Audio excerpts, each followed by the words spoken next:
Olá, sejam bem-vindos a mais um episódio de Falando de Gestão com o professor Henrique Gâmbaro. Hoje nós vamos falar de um lugar que eu gosto muito, que é de Londrina. E o meu convidado, ele, além de londrinense, ele é um pé vermelho raiz.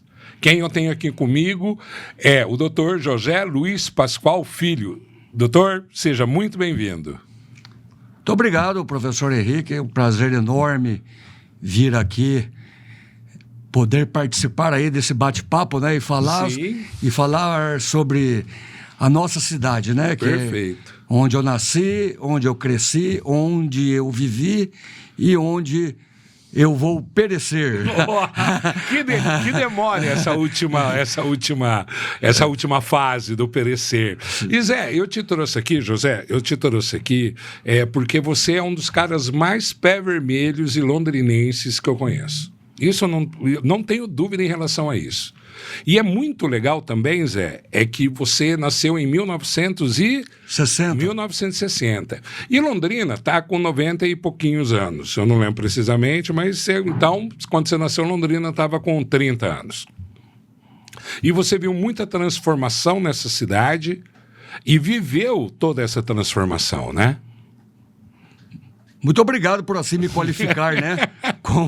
E fico muito feliz e honrado em poder ser classificado como um londrinense raiz, porque, na verdade, eu amo o solo onde eu nasci, né? Perfeito, Zé, perfeito. E tudo começa, Zé, com a vinda dos seus pais para cá, né?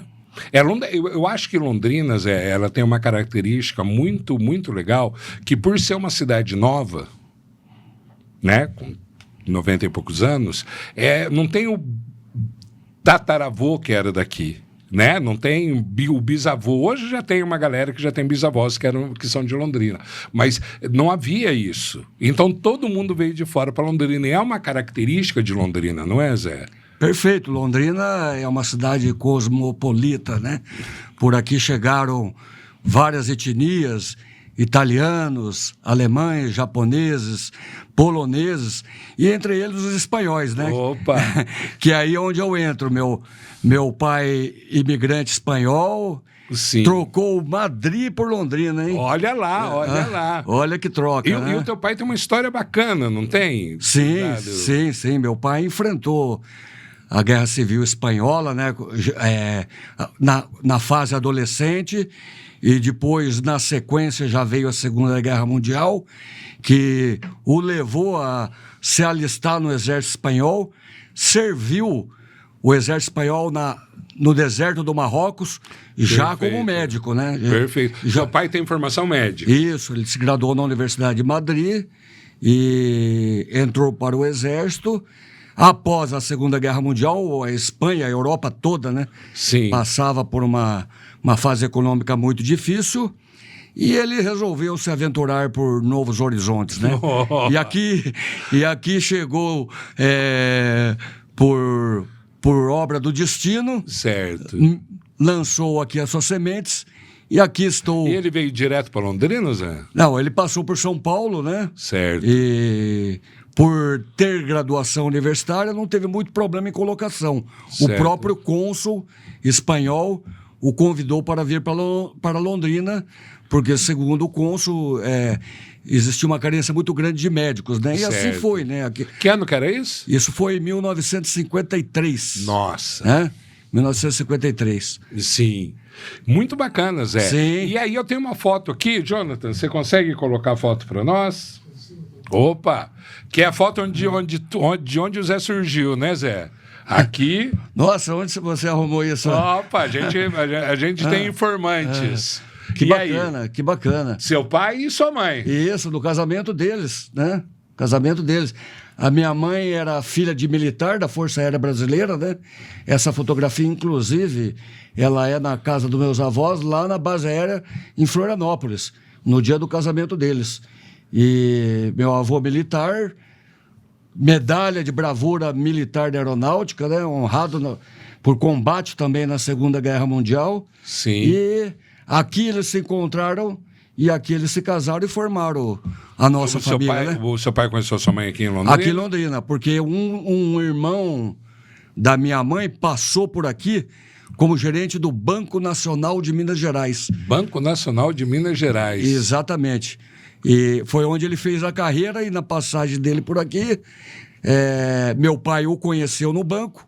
Perfeito. E por conta desse relacionamento, conheceu minha mãe justamente na casa dele, né? Perfeito. Né? E aí deu a paixão. E aí essa é toda a história. Né? Que legal. E aí aí a minha mãe, ele disse que queria namorar com ela, e a minha mãe falou para ele: se você quiser namorar, você tem que ir lá em Florianópolis pedir para os meus pais. Dentro de uma base aérea. Aí meu pai foi, né? Evidentemente. Sim. Seu pai também já tinha sido militar. Exatamente. Né? Então a língua era. Não teve problemas em relação a isso, né? Que legal. Foi bem aceito. E essa é a história da minha família, né? Que eu fui contemplado por ter um lar abençoado, né? Um pai exemplar e uma mãe exemplar. Sim. Eu tive essa sorte, que é algo que eu agradeço todos os dias ao amanhecer e ao final do dia por ter tido isso. Amém, amém, amém, Zé. Eu cheguei a conhecer seu pai, uma figura, excelente conversa, excelentes histórias. Você via que tinha muito conteúdo ali. Sim. Muito conteúdo. Você que gosta de cultura, né? Era uma pessoa ideal para conversar, né? Porque era uma enciclopédia, né? O seu pai era ímpar nesse sentido, Zé. Sem dúvida. E aí ele veio para cá, ele abriu um laboratório. Isso, ele veio para cá. Casou com a sua mãe. Casou com a minha mãe, quer dizer, ele veio primeiro, né? Sim. Casou-se depois e ele já havia aberto o laboratório, porque essa era a especialidade dele, patologia clínica. Certo. Abriu aqui, começou trabalhando no Hospital Casa de Saúde São Leopoldo, do Dr. Jonas de Faria Castro. Ao lado do Dr. Queiroz, José Queiroz, médico, né? Porque tem o José Queiroz, engenheiro. Perfeito. Que nós vamos falar dele daqui a pouco. Né? E aí ele montou o primeiro laboratório dele e depois, a convite do ex-prefeito Dalto Fonseca Paranaguá, Dr. Dalton, que, capitaneando junto com o João Henrique Steffner, estavam viabilizando a possibilidade da edificação do Hospital Evangélico de Londrina, foi pelo Dr. Dalton convidado a abrir o laboratório do Hospital Evangélico de Londrina. E aí formou-se a história do Laboratório Biopar, né? Do qual meu pai precedeu durante muitos anos, até os seus últimos dias de vida, né? Que legal, Zé, que legal. Então fez história do crescimento da medicina em Londrina. Eu acredito que está enraizado aí entre os pioneiros, né? Sem sombra de dúvida. Tem uma foto que foi publicada recentemente aí na Folha de Londrina, né? Do primeiro corpo clínico de Londrina, onde ele ladeia junto com o João Henrique Steffner, o doutor Issal, o pai do Issalzinho, o atual, né? O Issal Udihara, né? Depois nós temos lá o Vander de Carvalho, o João Henrique Steffner, o doutor Dalto Paranaguá. Quem mais que eu me lembro ali? O psiquiatra, né? O doutor Heber Soares Vargas, e Vander de Carvalho, que era pediatra, não sei se eu falei, e Wilson Salles. Que legal. Eu acho que esses foram os primeiros. Primeiro corpo clínico do Hospital Evangélico de Londrina. Né? E eu vejo, Zé, que Londrina é uma cidade de ponta em medicina e já foi bem mais. Né? Nós éramos, não sei se ainda somos essa ponta toda em medicina, mas nós éramos uma cidade de ponta. E por causa desse pessoal.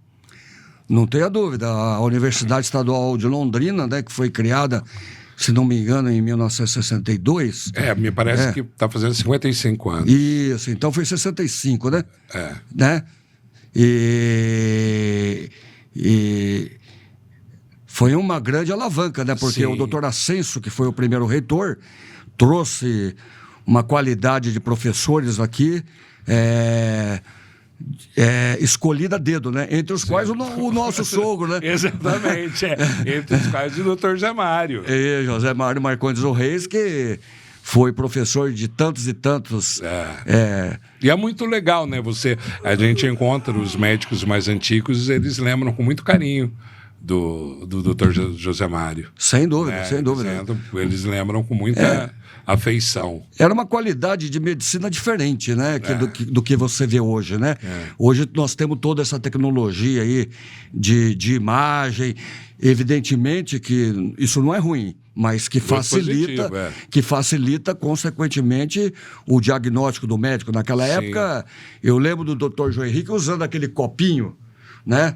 Para verificar se a mulher estava grávida, para escutar o bebê lá dentro, né? Sim, então, quer dizer, o estetoscópio, o médico não podia se afastar de um exame clínico geral, né? Sim, independentemente sim. da especialidade que ele usava, né? E fora a questão mais humana também da medicina. Sem Eu dúvida. acredito que antigamente a medicina era mais por paixão, mais não é vocação, por era uma profissão que você se dedicava demais na medicina. Você era os princípios, tipo uma missão, né? os princípios de Hipócrates, né? Que estão lá no juramento que o médico faz, né? Que é muito bonito, muito saudoso, né? Sim. E hoje não tão tanto bem praticado como era, né? O problema é entre a teoria e a prática. Exatamente, né? E daí, desse casamento saiu o José e a... E a Joseane, minha irmã, que é médica também, né? Que Infectologista, servidora lá do Hospital Universitário, do controle de infecção hospitalar. Sim. E exerce atividade normal dentro da... Né? E Zé, me fala aí, adolescência. Porque o que me encanta, Zé, que eu já falei agora há pouco, é que você viu a transformação da cidade. Entendeu? Sem dúvida. Bom, eu nasci aqui no... Eu me orgulho de dizer muito isso, né? Porque eu estou no mesmo lugar desde então. Eu nasci aqui na Rua Pernambuco, ali onde era o supermercado Busamar, se não me engano, número 725. Certo. Né? Era quase que com esquina Goiás. Era uma casa ali, meu pai trabalhava no Evangélico, que era 2 quadras para baixo, ali onde é a Coab hoje, que era o hospital evangélico, era ali. O evangélico era ali onde é a Coab? Exatamente. Eu nunca soube disso. Pernambuco com Alagoas. Eu nunca soube disso, eu não sabia, olha só. Pernambuco com Alagoas, ali naquela esquina, e foi onde eu nasci, inclusive, né? Ali foi o primeiro hospital evangélico de Londrina. Depois passou a ser o Hospital Universitário. Sim. Passou a ser o primeiro hospital universitário. Quando o Hospital Evangélico mudou-se dali para a Avenida Bandeirantes, o Hospital Universitário se instalou ali por um período, antes de ir para onde é hoje, que era o Hospital de Tuberculose, né? Sim. Ali era um hospital de tuberculoso. E daí passou a ser utilizado pela Prefeitura Municipal. Várias secretarias passaram por ali. Certo. Né? E aí você viu isso tudo? Eu nasci ali, a Avenida Pernambuco era paralelepípedo. Ela acabava justamente ali no Hospital Evangélico, na esquina com Alagoas. Sim. Né? E logo depois era estrada de terra. Então, ali, na nossa época Para baixo da JK ali era... Antes, na Pernambuco, com Alagoas, eu vi estrada de terra. Dali para frente, até a JK, que não existia, né? Era estrada de terra. Ali onde é o Moringão, existia um matadouro municipal, que era do município, e tinha o matadouro de porco da família Rezende, né? Que eles tinham uma chácara... Onde é o Moringão? Ao lado ali daquela região do Moringão. Eles tinham uma chácara muito grande, criava-se porco, onde eles vendiam banha, carne de porco. Sim. Né? Era capitaneado pela família Rezende. Então, tudo isso eu vi, né? Então, a grande aventura com 7 ou 8 anos de idade era ultrapassar aquele limite, né? Que a mãe falava, você não pode ir além do paralelepípedo, né? Perfeito. Mas sempre nós buscávamos um pouco além, né? Eu, Márcio Queiroz, filho do Dr. Queiroz, pioneiro. Certo. O Paulo Genta, que era filho do Dr. Flávio Genta. Nós sempre andávamos um pouquinho mais, né? Sim. E aí, Zé, o que mais você viu de mudança ali? Bom, Higienópolis? Aí a cidade foi crescendo rapidamente, né? Chegou o asfalto, de encontro com a JK, onde era a Avenida Antonina, e fizeram a Avenida Antonina, onde é a JK, né? E a cidade foi se expandindo rapidamente, e eu crescendo com tudo isso, né? Sim. E foi muito bacana, porque conforme a cidade foi crescendo, eu fui andando de bicicleta, comprando, quer dizer, cada vez ganhando uma bicicleta maior, e fui conquistando novos horizontes, né? Sim. Dentro do município de Londrina, de Cafezal, para tudo quanto é lado, né? Lembro que nós íamos pedalando pelo meio do Cafezal e depois da mata para chegar lá na usina do Parque Arthur Thomas, que já estava desativada, né? Naquela época já estava desativada porque já havia sido construída a do Ribeirão Três Bocas ali, Perfeito. né? E ela já estava desativada, mas era uma aventura, né?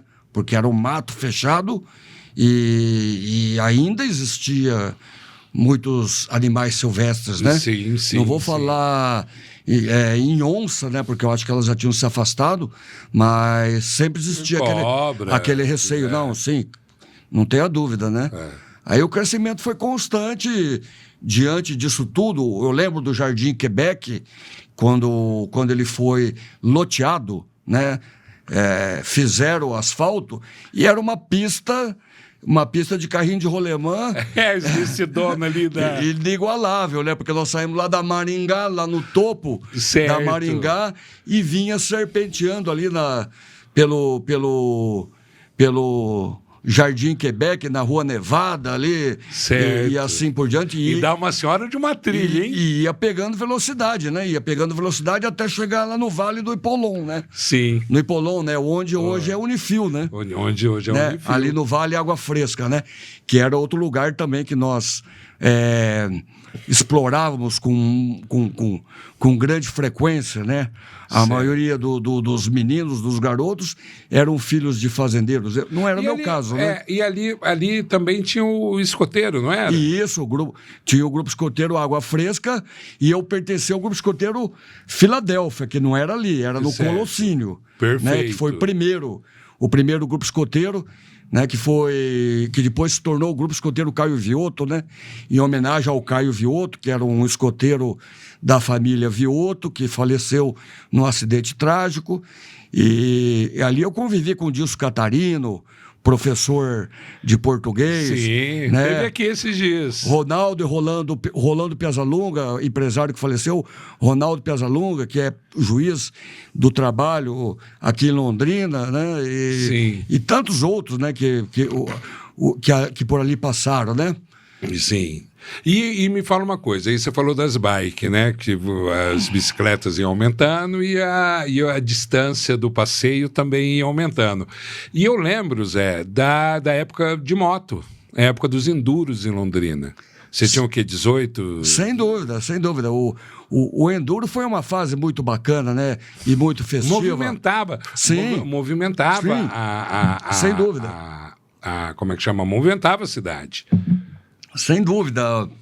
O Vado Escudeiro e o Paquinha, o Dr. Shafiq Calas também, eles eram grandes organizadores desses eventos, né? Trouxeram o Rita Lee.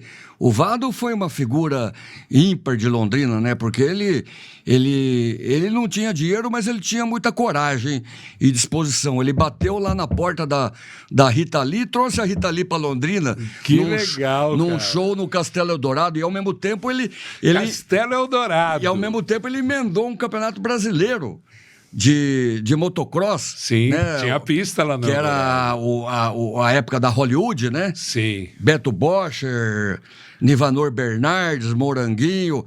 E daqui de Londrina nós não podemos esquecer de falar do Chico Dalve, né? Certo. E do Chico Dalve, que estava lá entre eles, né? E o Luiz Cláudio Carvalho, né? Que são dois expoentes dessa época e que andaram com essa turma toda, né? Que legal, Zé, que legal. Nós acampávamos lá no Castelo Dourado, né? Certo. Sexta, sábado e domingo, né? Então era muito agradável, muito bacana. Explica o que é o Castelo Eldorado. Eu mesmo já há muito tempo não ouvia falar do castelo. O Castelo Dourado está lá até hoje, né? É uma edificação medieval construída por um imigrante alemão na década de 20, se não me engano, fica no município de Marilândia do Sul. É muito bonito, ainda está lá, é possível visitar. Sim. Né? Só que realmente está meio em estado de conservação deplorável, né? O que é uma pena. Sim, sim. Né? Porque... Eu lembro que tinha histórias do Castelo Eldorado. Sim. Que era os alemães que tinham vindo para cá escondidos. Isso. E que tinha um túnel que ligava não sei aonde, não sei a que lugar. Eu lembro que eu era criança, a gente ouvia as histórias do Castelo Eldorado. Dizem até que aquele nazista Josef Mengele passou por aqui antes eu não sabia disso antes também, de ir para a Argentina, né? Ah, é? E esse alemão ele era um médico, porque foram encontrados livros de medicina escrito em alemão dentro desse castelo, né? Certo. Então essa que é a história. E ele veio para cá, tinha uma vida muito reservada e não se relacionava. Sim. E imagina, 1920, Marilândia do Sul, não era um lugar de dificílimo acesso, né? No meio do mato, terra vermelha, onde só transitava mesmo jipe, né? Perfeito. E cavalo, né? E lá tinha a pista de motocross que não existe mais. E né? lá foi explorado pelo Vado, né? Ele fez essa pista de motocross. Lá é um lugar muito bonito, tem uma cachoeira, Sim. tem uma barragem, tem um bosque natural muito bonito, né? Sim. Né? E fica a 50 quilômetros de Endurela Londrina. você chegou a fazer, Zé? Sim, fiz Endurela também.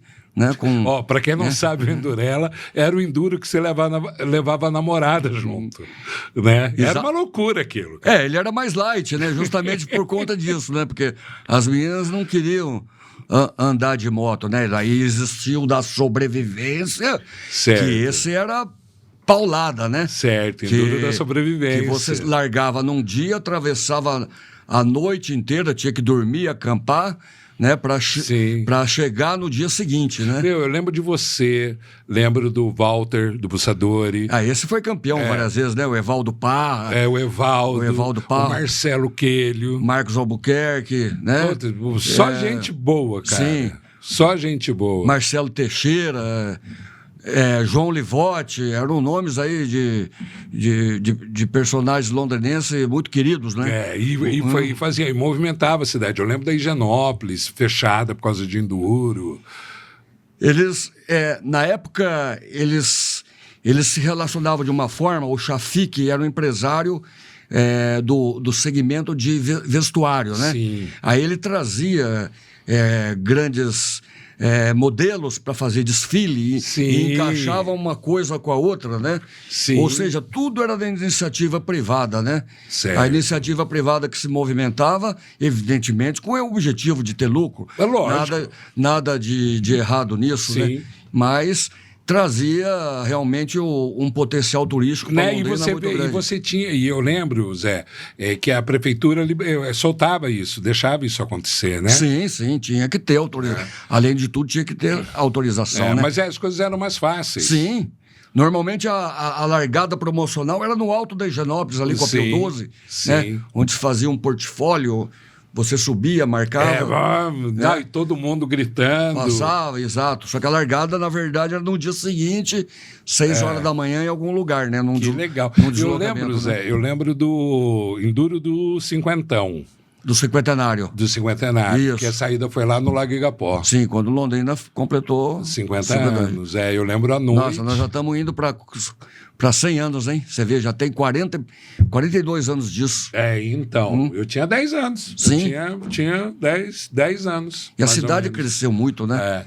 Se expandiu para tudo quanto é lado, né? E realmente os ingleses, pelo que eu estudei, os ingleses não pensavam em que Londrina ia explodir dessa forma. Entendeu? O projeto era para Maringá explodir.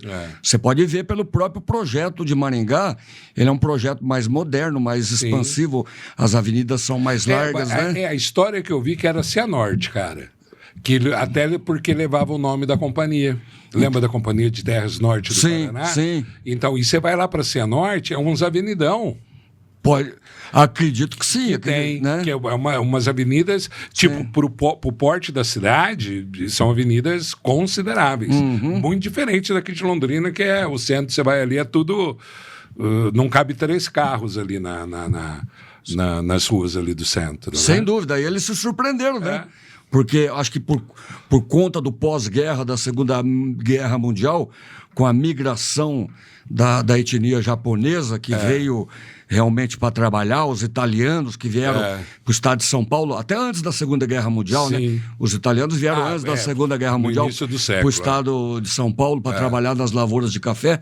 E nessa época da expansão, esses italianos já tinham alguma reserva econômica para comprar terras, né? Sim. E aí vieram para cá e isso aqui virou um cafezal só, né? Que se tornou a capital mundial do café, a Cacique se instalou ali. O preço do café, Zé, o preço do café mundial era definido aqui no IBC. É incrível o poder que Londrina tinha na nossa região, né? E você lembra da geada, Zé? Lembro. De 75? Lembro muito bem da geada de 75. Nesse dia, inclusive, eu viajei de ônibus da Aviação Garcia para Curitiba e depois para Joinville, justamente na noite que teve a geada, né? E foi...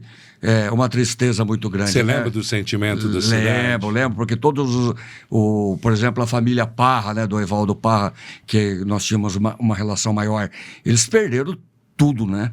O cafezal queimou, né? Certo. Aí tiveram que erradicar o café, plantar tudo de novo e assim por diante. Igual a família dele, várias Exatamente, famílias, né? Exatamente.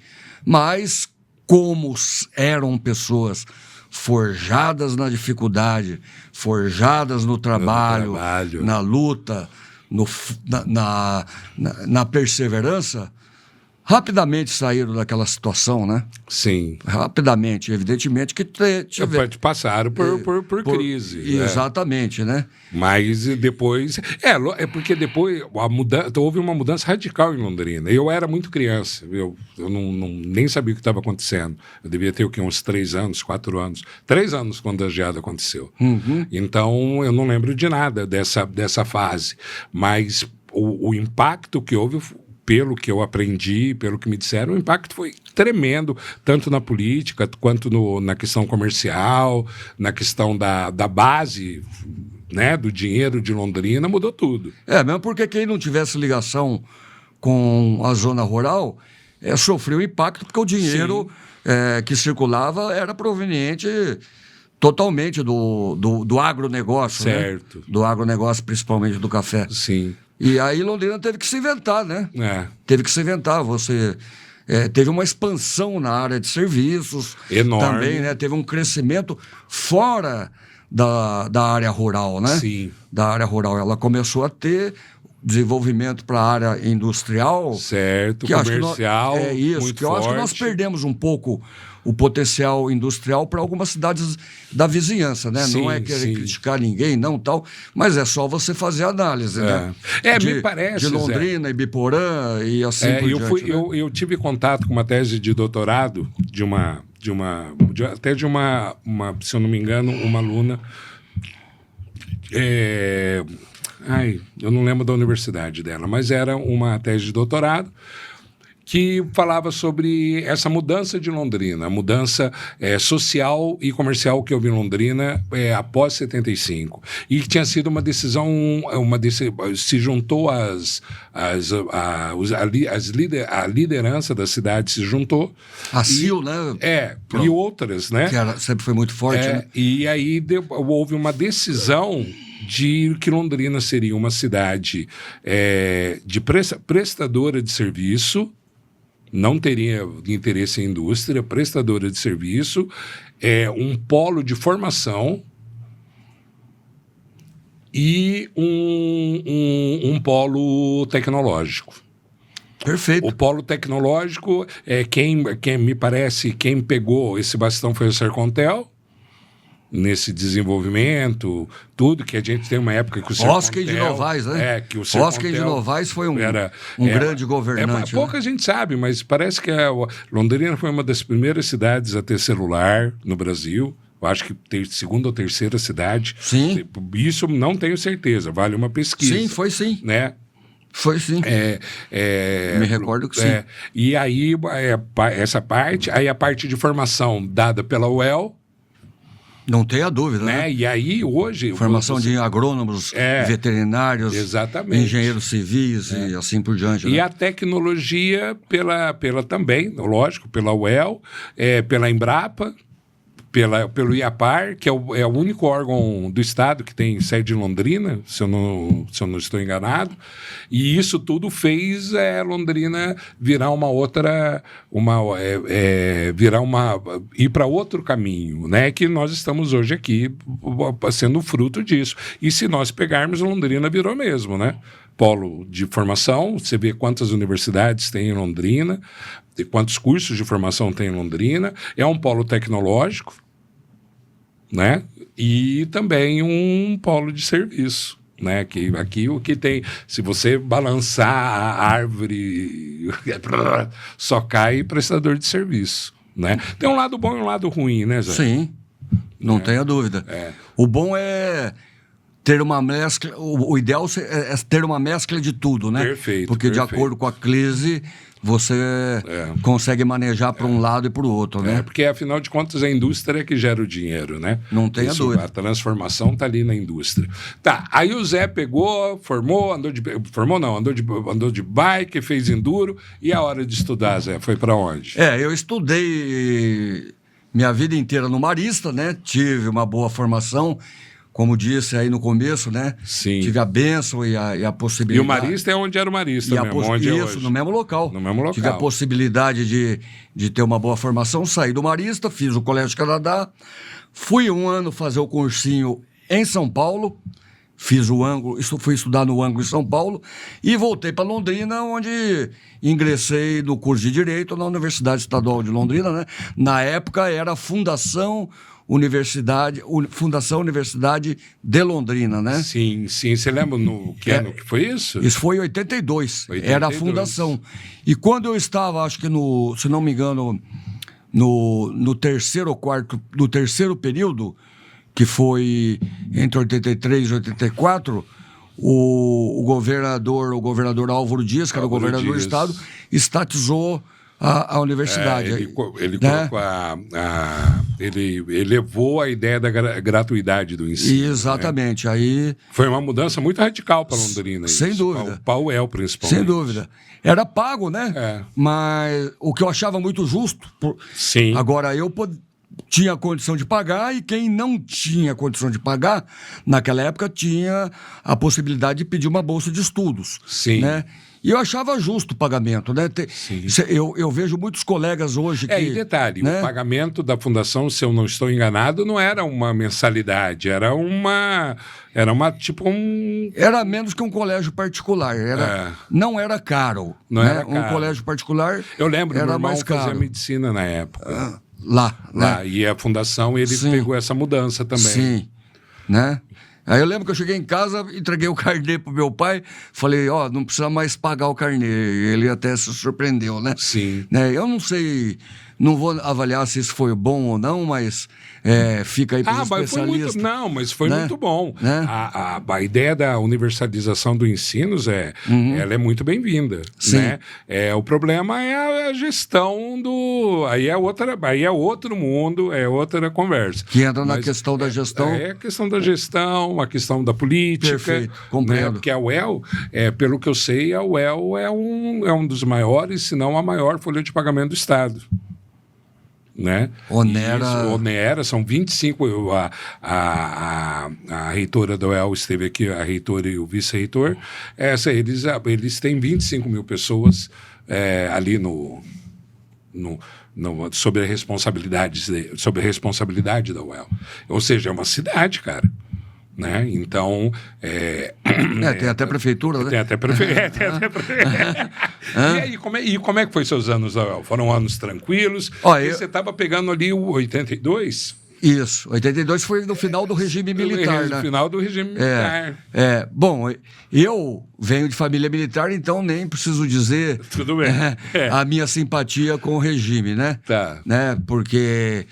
mas era uma época que os jovens queriam... Disciplina, ordem, e tinha rebeldia, evidentemente, né?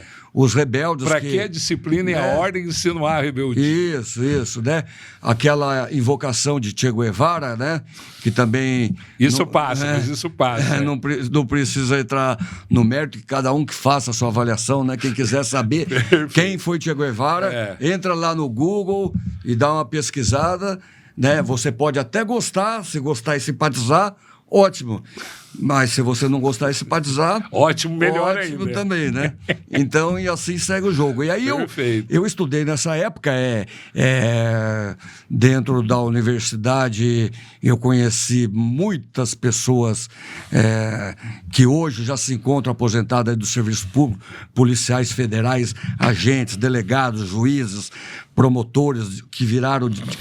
Alguns viraram desembargadores e assim por diante, né? Então eu peguei uma época muito agradável, onde eu fiz muitos amigos e foi bem tranquilo, né? Que legal. Eu acho que as greves que tiveram foram democráticas, bem pacíficas, Sim. sem violência, existiram, né? Sim. E eu sempre reclamei porque...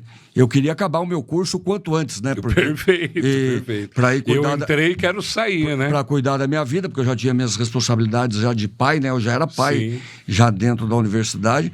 Então, quer dizer, uma greve sempre acabava atrapalhando. Hoje eu vejo a paralisação aí de meses, eu vejo tanto quanto prejudica os alunos, né? Sim. Tenho amigos que os filhos ingressam na UEL, mas acabam saindo...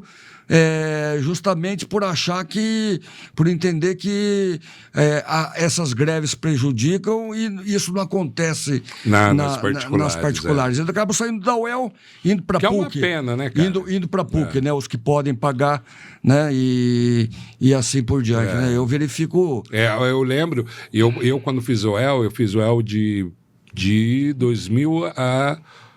Não, eu fiz o UEL de 95 a 2000.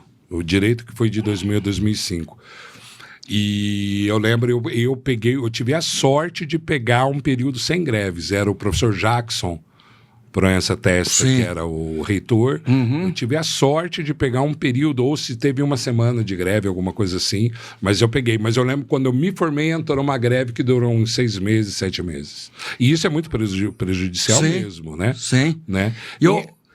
Opa, pode falar. Não, outra coisa que eu vejo, Noel, que me deixa muito triste, são os jardins, né? Porque eu gosto muito de jardim. Certo. E a UEL era uma vitrine que todo mundo que chegava de fora, você punha no carro, Sim. Ia lá para mostrar como era bem cuidado aqueles jardins, né? Eu lembro que tinha jardineiros que eram servidores concursados, né?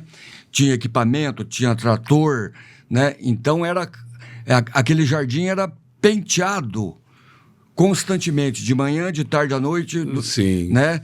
E isso não existe mais. Sim. Né? Isso não existe mais.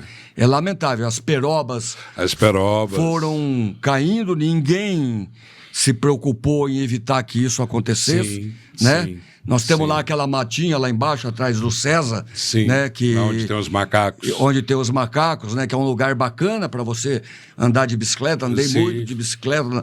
Existia uma trilha que atravessava ela no meio, não sei se existe mais, né? E a UEL cresceu muito também, né? Sim. Eu lembro... Dentro do seu território, né? Dentro do seu território, mas ela cresceu. Eu lembro de quando criança ia lá, havia poucos centros, e hoje você vai lá, você tropeça em duas coisas, em centro e pessoas. Sim. Né? Sim. E ela cresceu muito. E aí você se formou em Direitos, Me formei em Direito, prestei o exame da OAB.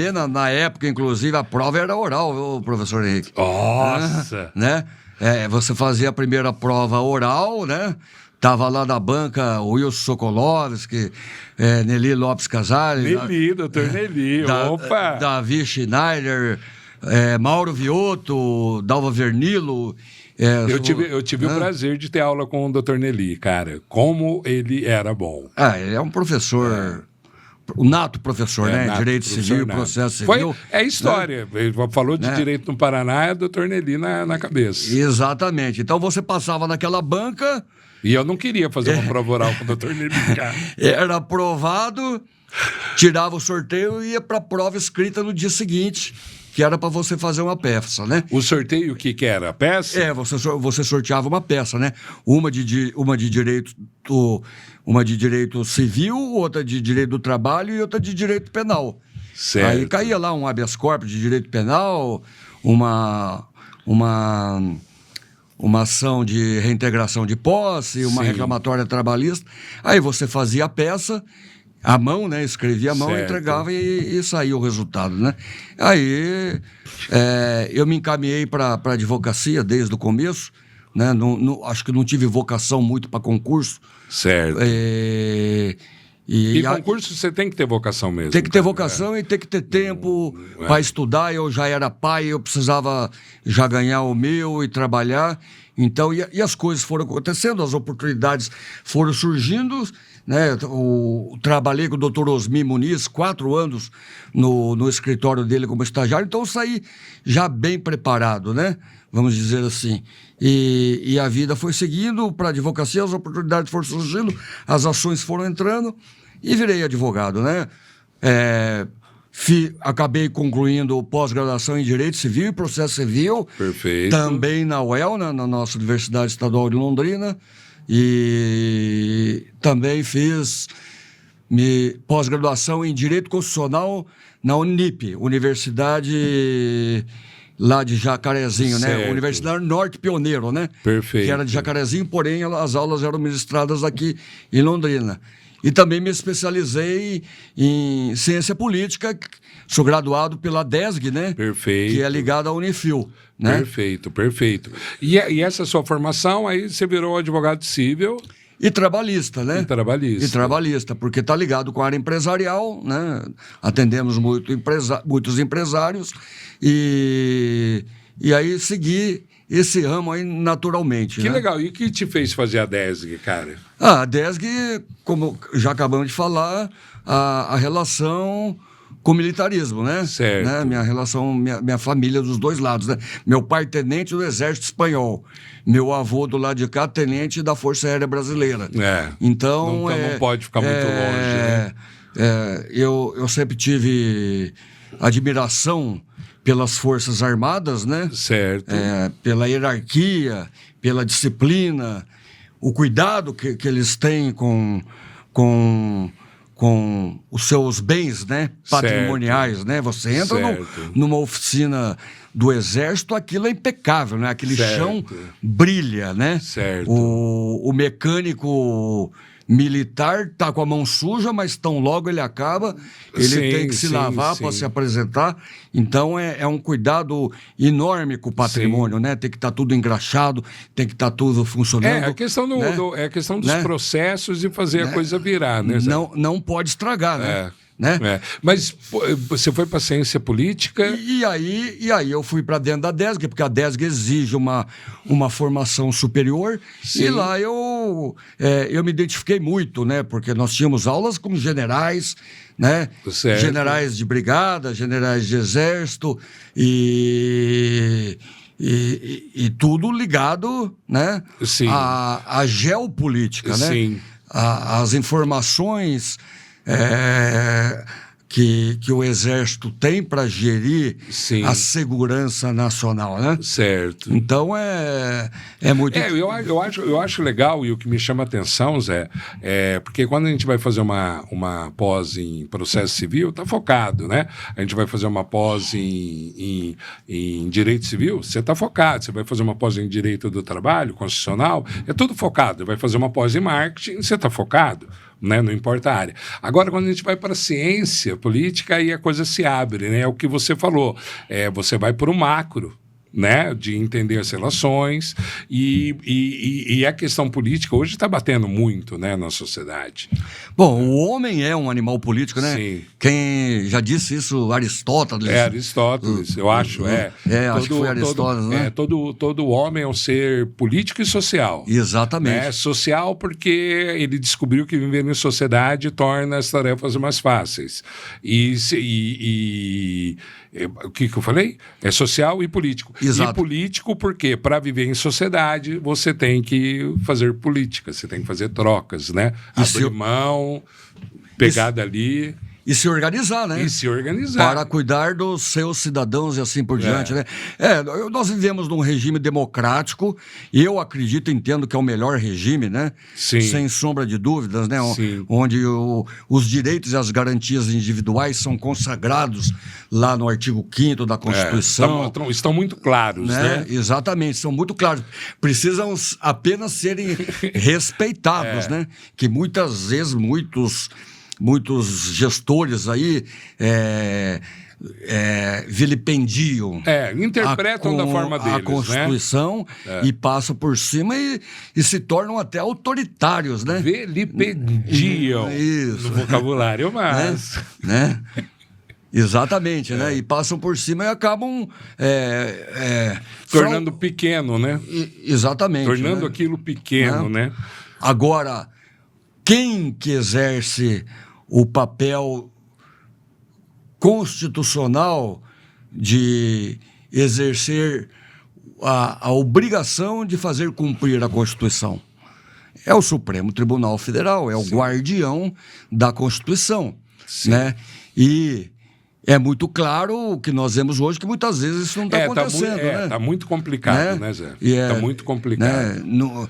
Cristalino, né? Eu acho que fica difícil você colocar uma opinião em cima disso tudo, assim, abertamente, mas é só analisar o que acontece, né? O que eu vejo, Zé, hoje é que muitas coisas que você se formou em Direito, eu também, que muitas coisas que nós vimos na escola, de princípios, de caminhos que devem preceder e anteceder as ações relacionadas à ideia de justiça, elas se perderam um pouco nos últimos anos. Né? Eu vejo princípios tão básicos sendo rasgados ou não considerados, e isso dá estranheza, né? Por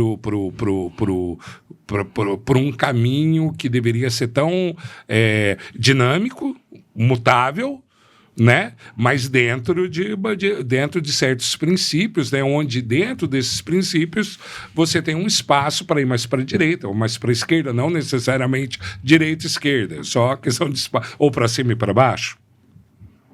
E talvez essas interpretações, porque isso também é uma dádiva do direito, mas quando bem utilizado, que é a questão da interpretação, de você colocar a norma dentro de determinado espaço, dentro de um corte de cultura, espaço, de necessidade, e isso se perdeu um pouco. Não tenha dúvida. Entendeu? E isso traz uma coisa que é uma insegurança, né? Que hoje nós estamos sentindo de maneira geral. Né? Exatamente. A provocação da atividade jurisdicional, sim, né? Ou seja, dar andamento a um determinado processo, não é atividade de juiz. E você muitas vezes vê isso acontecer. Não, sem dúvida, né? sem dúvida. A provocação da atividade jurisdicional, ela é feita pelo Ministério Público, pela Procuradoria da Fazenda Nacional, pela Procuradoria da União, sim, e pelos advogados. O que eu acredito, Zé, de uma maneira geral, é que a gente está num processo de evolução. Entendeu? A nossa democracia, ela é relativamente nova. Né? Não tenha dúvida. Você pega, mas os países já resolveram isso.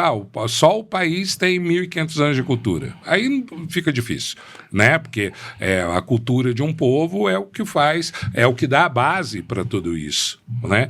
Então eu acho que nós, da mesma forma que houve que houve já abusos de um, abusos do outro, e quando há o abuso e depois a contenção desse abuso, o controle, uma nova referência. E eu acredito que possamos estar passando por uma fase dessa hoje em relação à justiça. Né? Uma fase de amadurecimento. Uma coisa muito interessante, Zé, que eu vejo é que quando eu era jovem, quando nós estávamos, eu sabia quem que era o presidente, eu sabia quem que eram os deputados e senadores.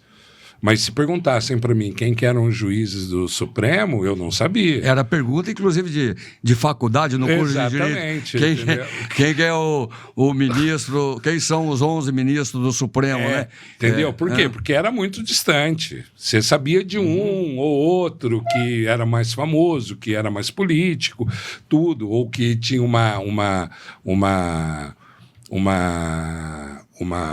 profissão jurídica muito... Na profissão jurídica ele era muito bom, então você conhecia.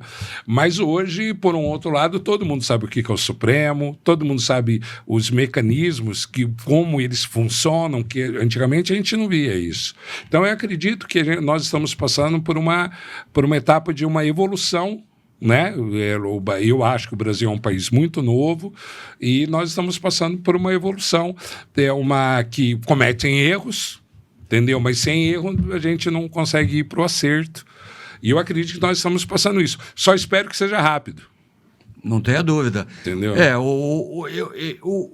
O povo está amadurecendo, né? Sim. Na questão de votar. Ele precisa amadurecer e ele precisa saber votar. Lógico que nós estamos muito distante do ideal, com esse assistencialismo todo que se desdobrou em todos os níveis, né? Estadual, Sim. municipal e federal, né? Sim. Onde o eleitor muitas vezes não enxerga que esse assistencialismo não é prejudicial. É prejudicial para ele, né? Porque ele é tão engajado numa formação tão pequena que ele não é capaz de discernir o que seria melhor para ele, né? Sim. Então, mas eu acredito que a galera está acordando, Zé. Não tenha dúvida, entendeu? né? Não tenha dúvida. Manifestações, eu lembro, como estávamos falando, a gente era muito apolítico antigamente, entendeu? A gente não... Você falava, mas não ligava. Isso não é comigo, né? Isso não é comigo, etc. E hoje não, hoje existe uma consciência, tanto para a direita quanto para a esquerda, não importa qual é o seu não tenha dúvida. O seu prisma político, mas você vê tanto o pessoal da esquerda quanto o pessoal da direita mais informado, com mais instrução, com mais crítica. Lógico que radicais existem para todos os lados, e o radicalismo leva à ignorância, leva a um estado de utopia, né? Todo radicalismo, mas você pega os que não são radicais, você vê que a discussão melhorou a qualidade, né? Não tenha dúvida. De tudo isso. E que caminho que você vê, Zé, para Londrina agora? Não política, mas o que Londrina você está vendo de Londrina hoje? O crescimento de Londrina é natural, né? Sim. Ela saiu, conforme nós estávamos falando aqui, eu nasci em 1960, tinha 80 mil habitantes. Hoje nós estamos aí chegando nos 600 mil. E tem empresas chegou aí recentemente essa Tata, né? Tata, que na verdade já está namorando com Londrina há algum tempo, né? Vem desde lá de 2 ou 3 administrações para trás lá, né? Eu tive aqui com o diretor de RH e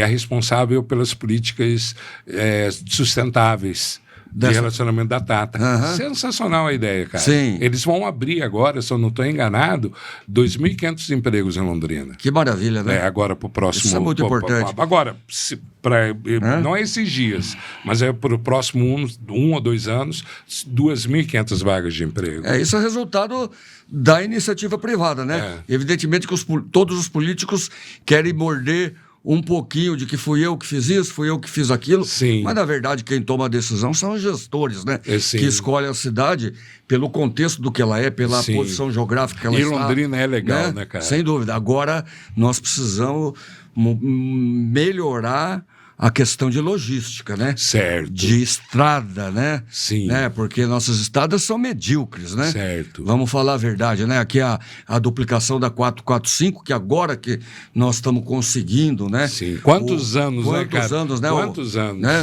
Quantos anos? Quer dizer, chegou primeiro em Maringá do que Londrina. Por quê, né? Porque os políticos de lá são melhores do que daqui.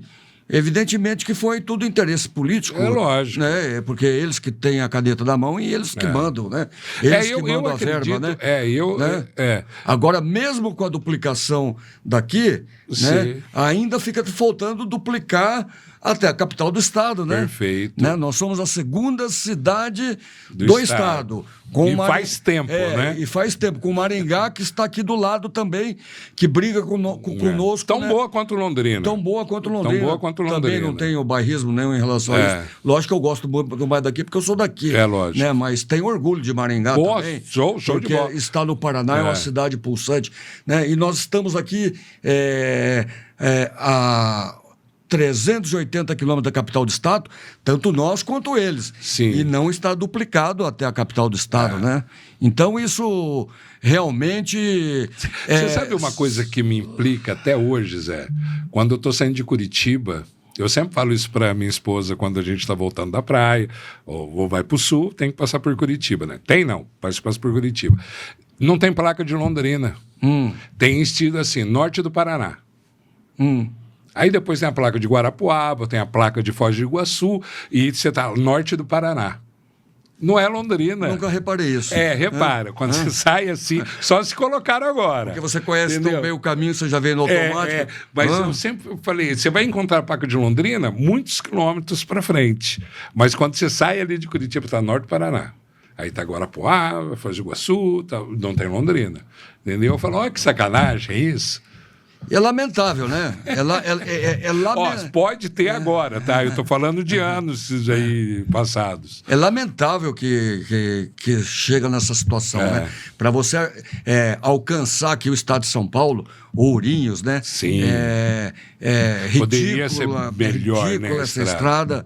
Né? E com pedágio, né? Agora o pedágio começou ontem, parece, mas você avança aqui pelo lado de Sertanópolis ali e entra por Assis. Sim. De São Paulo para frente é uma maravilha, né? Aquele pedaço de Assis. Ou quando você vai aqui para Ourinhos. Você atravessou, você paga o pedágio lá de cá, que é mais caro, atravessa por lá de lá, o pedágio lá é 30% mais barato, né?